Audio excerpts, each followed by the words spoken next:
The work of preserving and building upon a legacy is one that can be filled with a lot of emotion. It's certainly an experience that I've had ever since taking over the hosting duties of this TV show. And this week, we'll meet 3 women who are doing just that, with some cakes, a motor court, and the body of work of a beloved Texas songwriter. So why don't you hop in and travel with me? My name is JB Salceda, and this is Texas Country Reporter.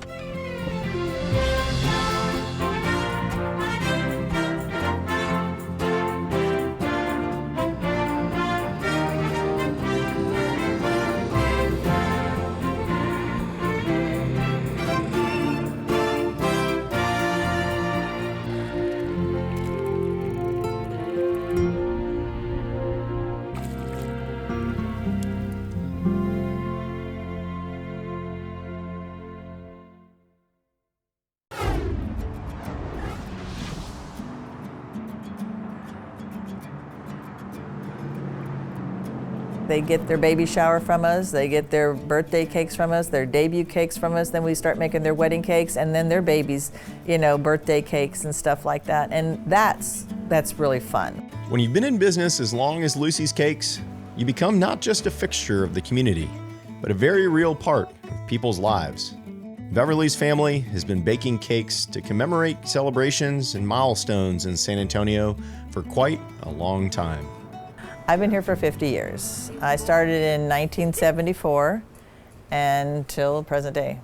The only day I've ever missed from work is when I had one son and the other son. And I've been here every day for 50 years.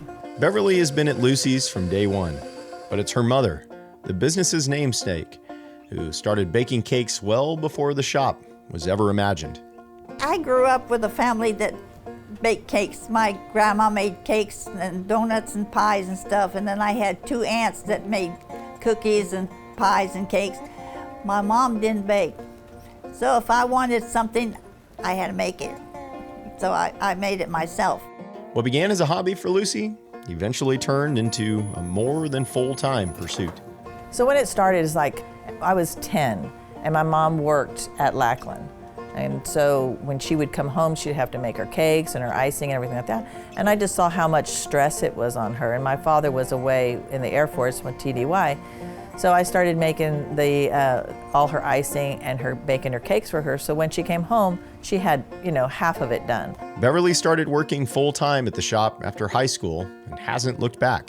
Do you ever get sick of being here? Sometimes, yeah. Sometimes it's the stress is sometimes overwhelming, but I love it. It's just like anything. Sometimes you just get frustrated with the way things are going, like something's breaking, something's fixing. You have, sometimes your employees aren't having a good day because you're so busy, and it sometimes overwhelms you and you just like have to breathe. But I have passion for what I do, and so that always overrides everything else. A true family business, Beverly's husband works right alongside her. We work really well together, and he's like my right hand. He runs the front and the business end of it and the deliveries and stuff, and I run the back where the decorating and overseeing the designing and aspects and the pricing of everything. But we work very well together, and when I have one day off and he's not there, I miss him. So we have a good relationship, and we work really well together. After Beverly's father retired from the Air Force, he also worked alongside his wife. What was it like working with your husband? We don't want to go there. Now, what about working with your daughter? It's like working with your husband. Only I have a daughter who's very smart. All jokes aside, he was as much a part of the cake shop over the years as Lucy or Beverly. He loved working there and did so as long as he could. My dad did what my husband does. He did the ordering, he did the deliveries, he did, if he had to bake, he baked. If he had to make icing, he made icing. That's what we do. He loved being here, and when he retired, he just didn't like being at home. He wished he could be here, So it's a good place, So it's hard not to be here. And why did he ultimately retire? Because his Alzheimer's, he couldn't remember how to check out. He couldn't remember how to lock the door, turn the alarm on. So it just became challenging, and it made him feel bad, that he couldn't do it, and so he didn't have a choice. It's an awful disease. It's the worst disease. With my own mother's struggles with Alzheimer's, I understand all too well what Beverly and Lucy went through. He was the best dad. Hard-working man.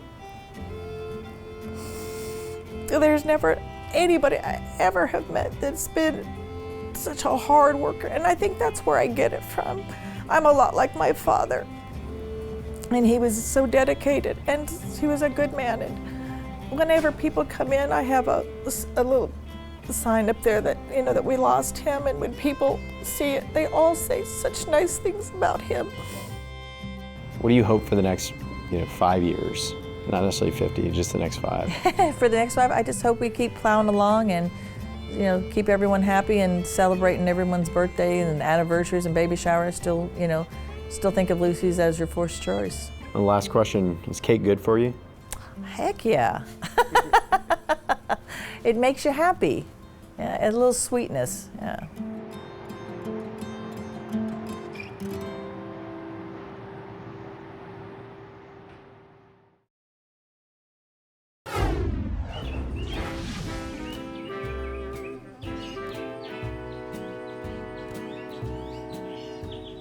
There's an article in the Bryan College Station newspaper, I think it's dated 1922, that said if you ever get to Rockdale in the evening, go by Rainbow Courts, because all the lights and the campfires and everything are really pretty in the evening. It was very popular from the get-go. Love for the open road and the freedom of mobility, the spirit of exploration. These are all pursuits Americans hold dear. In 1918, in the small town of Rockdale, Texas, Joan Ratliff's great-uncle Monroe Bullock opened the Rainbow Courts Motel for a new kind of traveler, just as the automobile was emerging as a popular mode of transportation. People that drove the automobiles, have you seen the old photos with the goggles? Because some of the automobiles didn't have roofs, so they get real dirty and they didn't want to go into a hotel lobby dripping dust and dirt and whatever, and he decided to try opening up a motel. Motor courts would become more popular as cars became a more viable way for folks to traverse the country. He started the business, and from what I understand, it was a tourist camp and a tourist court. So he had started with 4 cottages and just kept adding as they went along. Then my grandparents came along towards the end of the Depression and bought the business from him. So this was our playground when my grandparents owned it. We probably drove them crazy, but we thought we were hanging out with the housekeepers and helping, tagging along, and we probably really were in the way, but we enjoyed that sort of thing. But that's how the business started.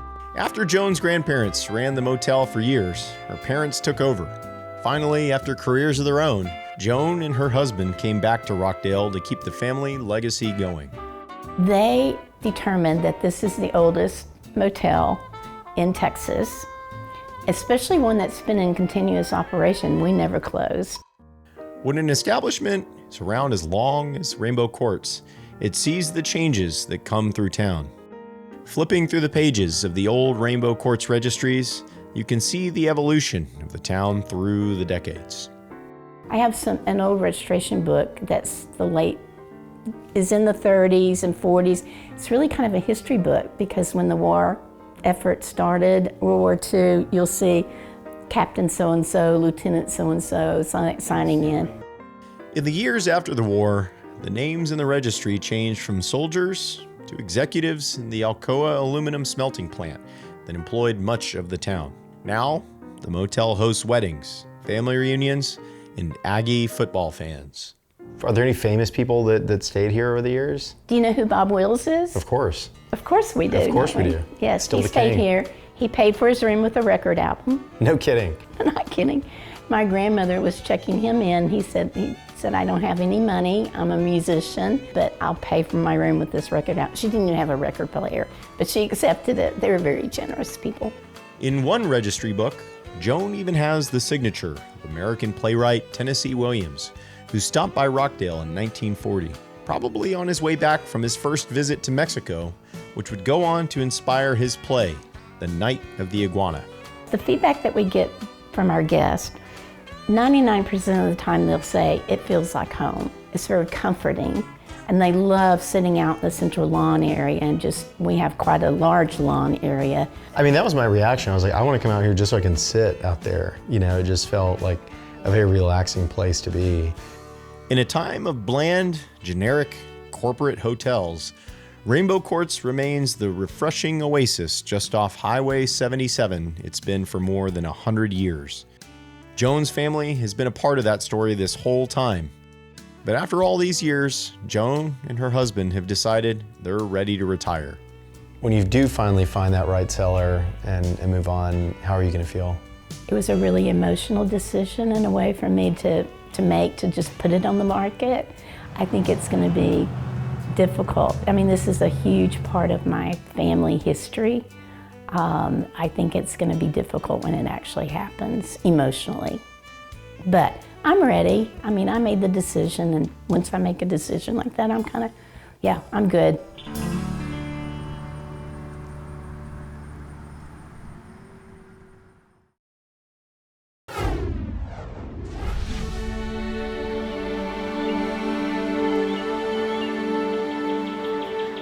It all goes to me to growing up here in Mexia and knowing that I was cared for and I was loved in this town.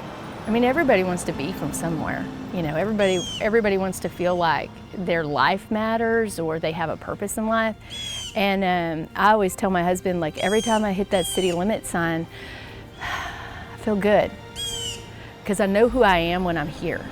You know, you can lose yourself in this world. And I think Cindy Walker knew who she was being here. The collective memory of a small town can be a funny, fragile thing. Fixtures that seem as timeless and accepted as the turning of the seasons can slowly recede from recollection. A local celebrity, once known as the songwriter of country stars, well known to the entire town of Mexia, Texas, over time can slip into obscurity. Lindsay Liepman, local news anchor in Waco, is working to make sure Cindy Walker's legacy isn't forgotten.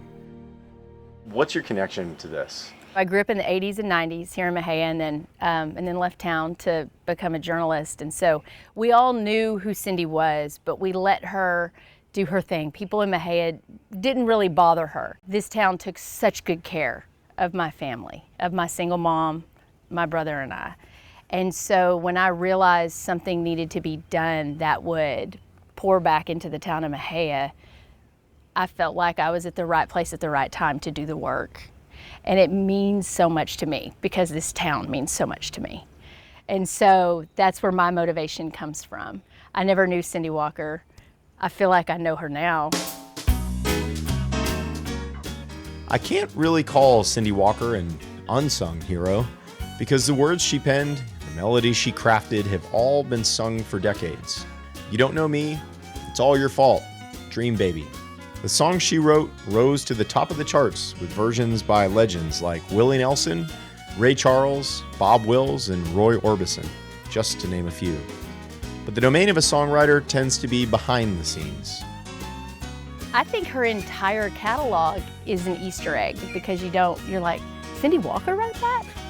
And she kind of wanted it that way.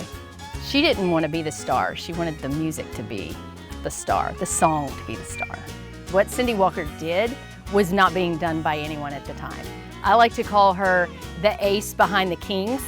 So if Bob Wills is the king, as Waylon Jennings famously sang in his song, Bob Wills is still the king, then it's Cindy Walker who is the ace. And I wouldn't call her a queen because she was so smart in everything that she did, business-wise, and the way that she wrote songs, and she did it all in that room.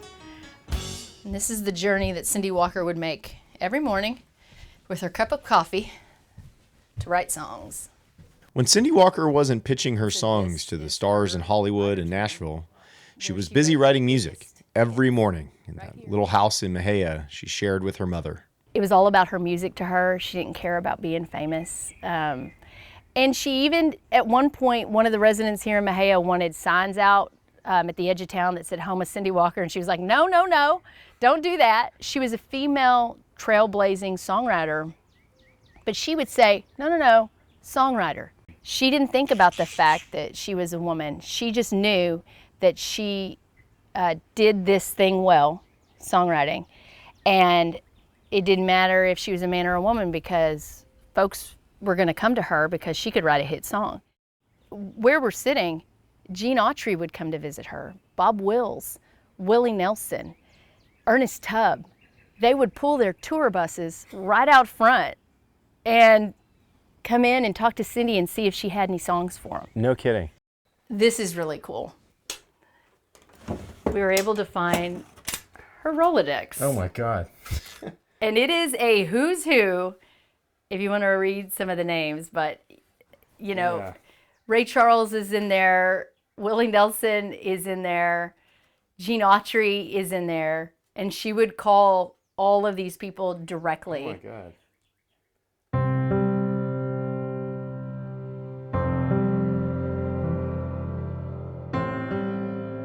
After Cindy passed in 2006, she left the home to a beloved friend and caretaker. After she passed, the very same house where Cindy wrote so many country music classics began to fall into disrepair. Welcome to Cindy's living room. So we formed the Cindy Walker Foundation to raise the money to purchase the house and then to start the restoration work. And a lot of people said, I don't think you can save the house. And I said, we should at least try. What's been the response from the people here in Mexia, you know, who've wanted to help and or have been turned on to what you're doing? Yeah, I think at first people were very skeptical. They're like, what are you doing? And I'm like, I'm Miss MHS 1999, okay? I can get things done around here. I think we turned the corner when we raised the funds to buy the house. People thought, okay, they've got the support to be able to buy the house. Now will they have the support to be able to fix it? And so I think with every challenge that we've just kept moving past, people kind of see the proof is in the pudding. Once Lindsay and the foundation got some momentum, the good news kept coming. The twist in this story is we thought we were saving the house, but we also ended up saving her never before heard music that was just sitting in there. Her music, her clothing, her awards that were underneath her mattress, because she didn't display it. I mean, if I was inducted into the Country Music Hall of Fame, you would see that medallion. She had that stored under a mattress. She had her awards underneath her mattress. She has luggage from when she went out to Hollywood. And we opened up some of that luggage and the music was in there. And so it was incredible. And this is music that if we had not cared enough about the house, we wouldn't have found the music that was in there. Nobody knew it was in there. So it's pretty incredible.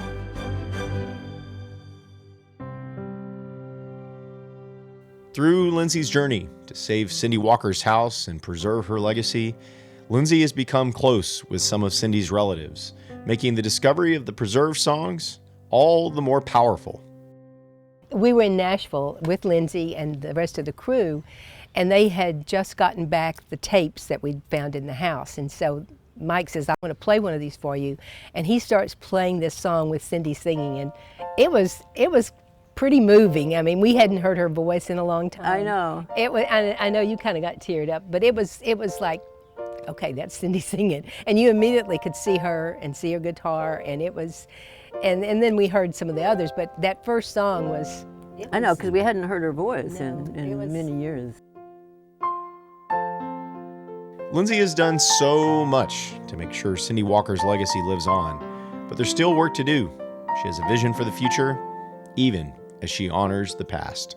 I see us building songwriter cabins behind Cindy's home so that we can have songwriter retreats out here, so music can be created, so we can have a words and music songwriting camp for kids out here on the property.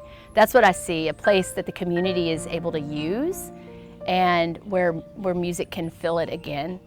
And so I see it looking like how it looked in 1962 when she had her best year as a songwriter with You Don't Know Me at the top of the charts and Dream Baby at the top of the charts, and looking like it did during that time period of her life.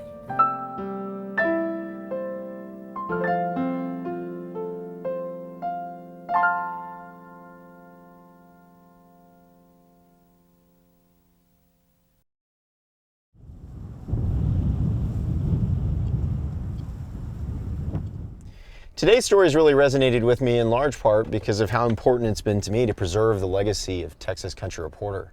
The types of stories that we tell on this show are important, and I hope to continue to tell them for many years to come. But in the meantime, I look forward to next week when I hope you'll hop in and travel with me as we continue on this journey down the back roads of Texas. My name is JB Salceda, and this is Texas Country Reporter.